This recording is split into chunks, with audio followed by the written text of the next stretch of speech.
En la tranquila ciudad universitaria de Atenas, Ohio se encuentra un antiguo hospital psiquiátrico del que se ha hablado mucho por los sucesos paranormales que le rodean, Derigis.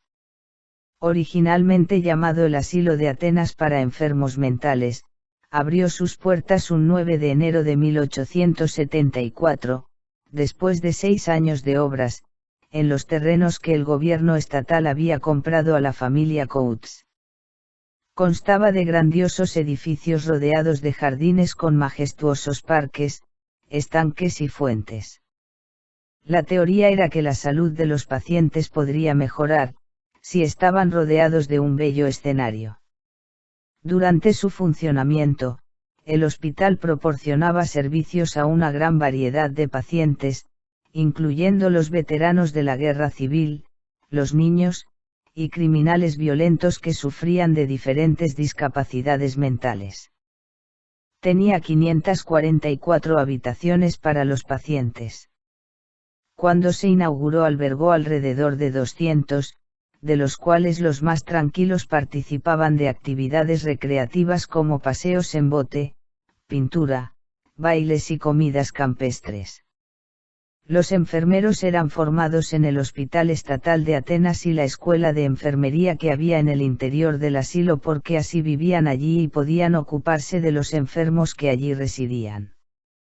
Era común debido a la popularidad de estos asilos, que las familias abandonaran a los ancianos en estos cuando ya no podían darse el lujo de cuidar de ellos. También solían acudir padres con adolescentes conflictivos a los que dejaban allí para corregir su carácter, personas sin hogar que utilizaban el asilo como refugio temporal, etc.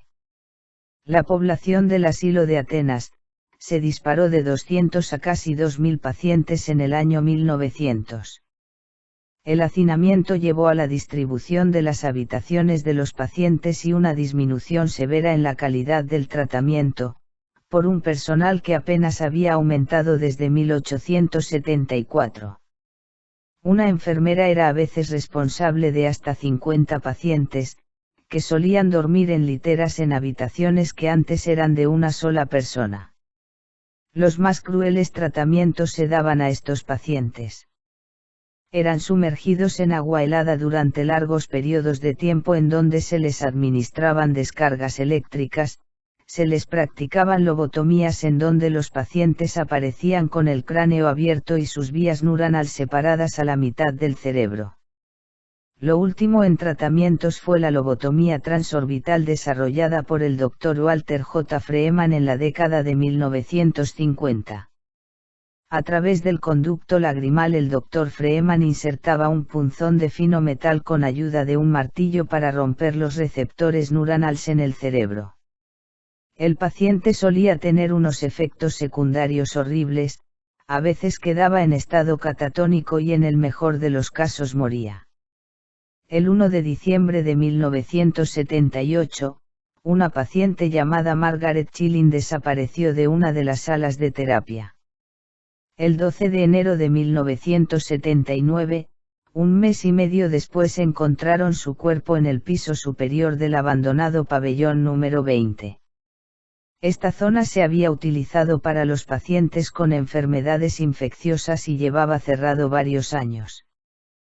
Cuando el guarda de mantenimiento descubrió su cuerpo, este estaba tendido en el suelo delante de una ventana y su ropa aparecía cuidadosamente doblada al lado suyo. Al parecer, Margaret se encerró en la sala como un juego, escondiéndose de los empleados del hospital. La causa oficial de la muerte fue insuficiencia cardíaca, probablemente debida al frío pues en esa sección del hospital no había calefacción. Lo cierto es que su cuerpo dejó una mancha en el suelo, repetidas veces y bajo diferentes procedimientos se trató de borrar la mancha, pero fue en vano. Hoy todavía se puede ver la silueta en el suelo de la habitación. 3 años después de la muerte de Margaret, una estudiante creyó percibir la silueta y se aventuró en la habitación maldita. Su curiosidad iba a costarle caro. Una noche la estudiante se despertó y se encontró cara a cara con la silueta de la mujer. Esta visión la aterrorizó enormemente y según cuenta, esta chica no fue capaz de hablar en días. Una semana más tarde de la aparición, la encontraron muerta en su habitación, se había suicidado.